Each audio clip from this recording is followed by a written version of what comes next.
안녕하세요. 오늘은 사사기로 들어가는 길잡이 3주째입니다. 여호수아와 또 그 정복시대에 관한 내용인데요. 먼저 민수기 27장 14절을 보겠습니다. 너희들이 신광야에서 나의 명을 어겼기 때문에 그 땅에는 들어가지 못한다. 온 회중이 무리바에서 나를 거역하여 반란을 일으켰을 때 너희들은 물을 터뜨려 회중이 보는 앞에서 나의 거룩한 권능을 보였어만 하는데 너희는 그렇게 하지 않았다. 이것은 신광야에 있는 가데스의 무리바에서 물이 터질 때를 두고 말씀하신 것이다. 이렇게 한 것처럼 하나님은 모세와 아론이 하나님께 온전히 순종하지 못한 일로 인해서 가나안 땅에 들어가지 못하고 죽게 될 것이라고 말씀해 주십니다. 그리고 하나님께 불순종한 모든 백성들이 죽은 후에 갈렙과 여호수아만이 그 후손들을 데리고 약속의 땅 가나안에 들어갈 것이라고 하셨습니다. 모세는 이스라엘 백성이 지도자가 없어서 흩어지지 않도록 후계자를 세워달라고 하나님께 부탁을 하였고, 하나님께서는 여호수아가 영감을 받은 사람이며 후계자로 세우실 사람이라고 하십니다. 그리고 모세의 권위를 물려주어서 온 회중이 그에게 복종하게 하라고 하십니다. 그리고 주님께서는 친히 그들과 계속 함께 하시며 버리지 않으실 터이니 두려워하거나 겁내지 말라고 하십니다.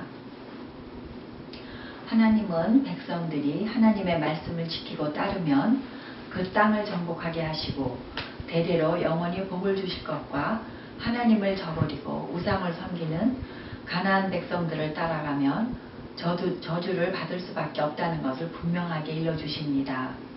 당시 가나안 사람들은 온갖 우상 숭배를 하면서 제사에 자식을 불살라 바치면서 자신들의 풍요를 기원하는가 하면 성적인 문란도 극에 달해 있었습니다.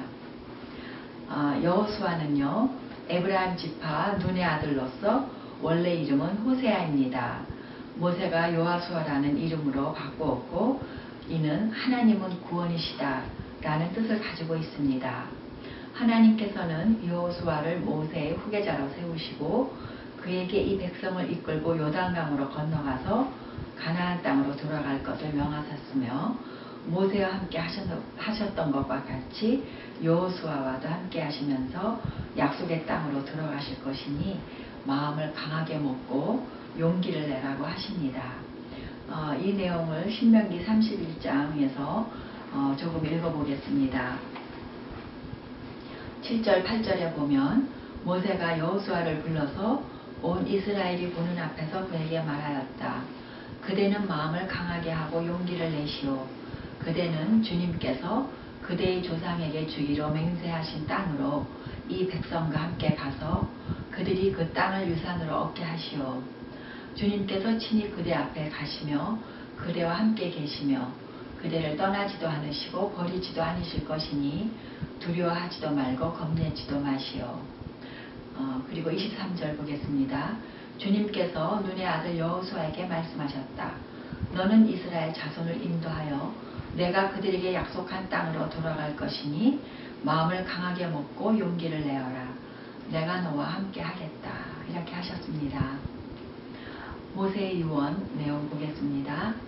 모세는 120살이 되어서도 눈이 흐리지 않고 기력이 쇠하지 아니했지만 후계자로 세운 여호수아와 백성들을 축복하고 난 후에 모압 땅에서 죽게 됩니다. 이 내용이 신명기 34장에 나오고요. 그는 하나님께서 새로 들어갈 땅에서 그들을 어떻게 훈련시키실 것이고 또 그들 앞에 축복과 저주의 두 가지 선택의 길이 있음을 가르쳐 줍니다. 그리고 다시금 명령과 규례와 법도를 일러주며 가나안 땅에 들어가면 반드시 하나님의 말씀을 붙잡고 순종하며 살 것과 모든 일에 하나님을 신뢰하고 마음을 강하게 하고 담대하게 할 것, 그리고 자녀들에게 반드시 하나님의 말씀을 가르쳐 지키게 할 것을 유언합니다. 이 내용들은 신명기 6장 그리고 11장 31장에서부터 33장에 있는데 조금 읽어보겠습니다.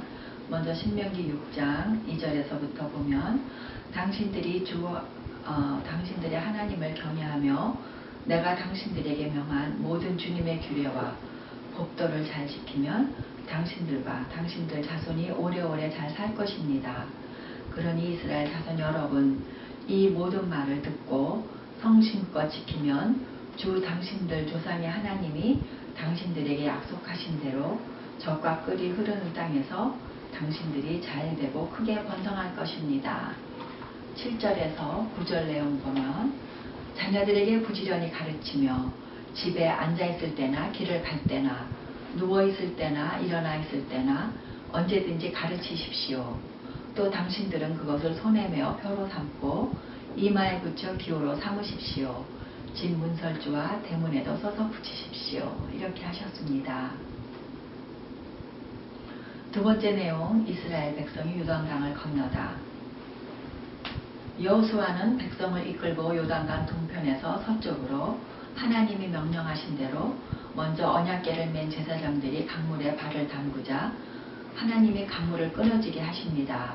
그 후에 백성들이 요단강을 건넜습니다. 이것은 기원전 1406년경이라고 합니다.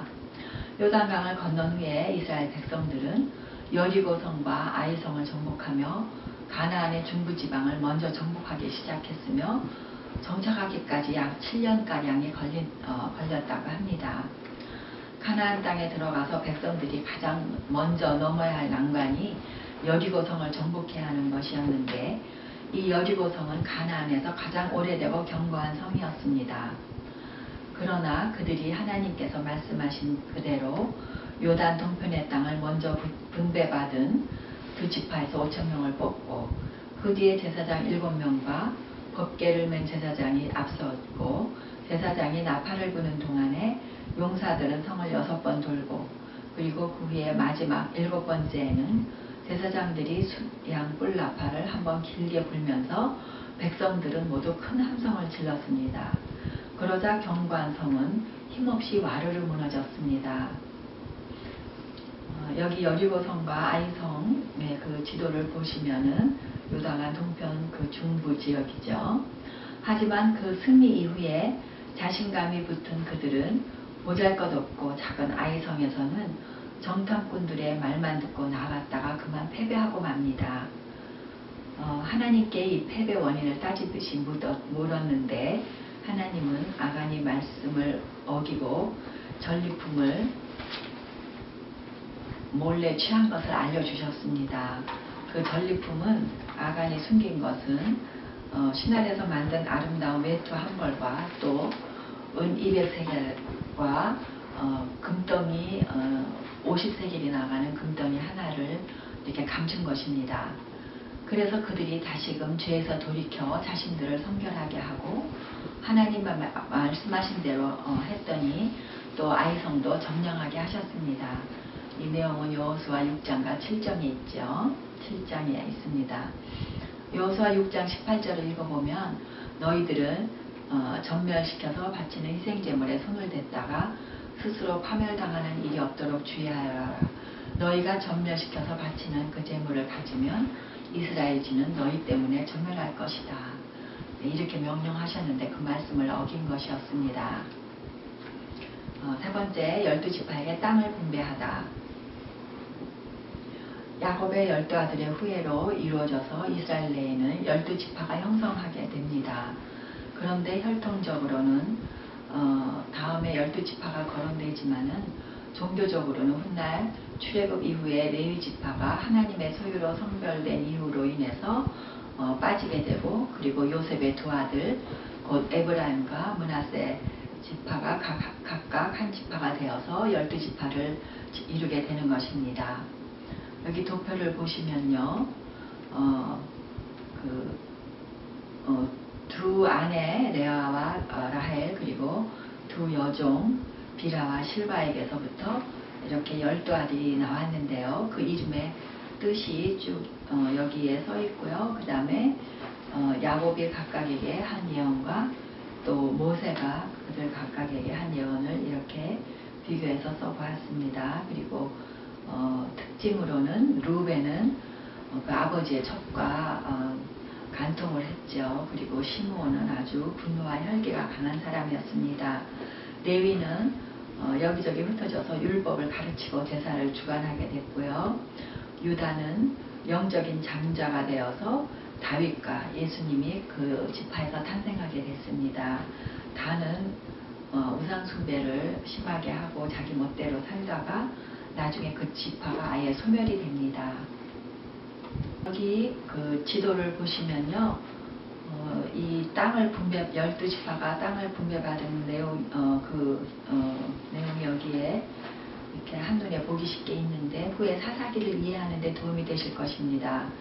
요단강 동쪽에 먼저 므낫세 반지파와 또 갓지파 그리고 루벤 지파가 분할을 받았죠. 그리고 서쪽에는 나머지 므낫세 반지파와 또 납달리, 아셀, 스불론, 이사갈, 단, 에브라임과 베냐민, 유다, 시므온 이렇게 나머지 지파들이 땅을 분할받았지만은 여호수아가 죽기 전까지 이 땅을 모두 정복하지를 못했습니다. 그래서 이제 사사기 내용의 많은 부분이 이 땅을 완전히 정복하고 그 이방인들을 내쫓기 위해서 전쟁을 하는 내용이 많이 나옵니다. 마지막으로 우리가 얻을 수 있는 교훈은 무엇인가? 요단강을 건너는 방법으로 하나님이 택하신 것은 언약궤를 뒤따라 가라는 것이었습니다. 언약궤는 십계명이 세워진 두 돌판을 넣어둔 상자이고 하나님께서 함께 하신다는 중요한 상징이죠. 언약궤를 따라가는 것은 하나님의 인도하심을 따라가라는 것입니다. 이것은 여호수아와 이스라엘 백성에게 요구되는 새로운 시대를 여는 중요한 방법이었습니다. 홍해를 건널 때는 하나님께서 먼저 물을 가르시고 마른 땅으로 백성들이 지나가게 하셨는데, 이 요단강에서는 강물이 아직도 흐르는 가운데 발을 담그고 나아가라는 이런 명령을 하십니다. 이것은 인간적인 생각으로는 도무지 상식적이지 않은 방법이었고, 이스라엘은 이런데도 불구하고 순종하며 나아갔습니다. 이들이 이렇게 무모해 보이는 모험을 감행한 이유는 이것이 인간적인 생각으로는 터무니없어 보이지만 하나님의 말씀에 그대로 따라가는 것이 가장 확실한 방법이기 때문이었습니다. 네, 감사합니다. 은혜로운 목장 예배 되세요.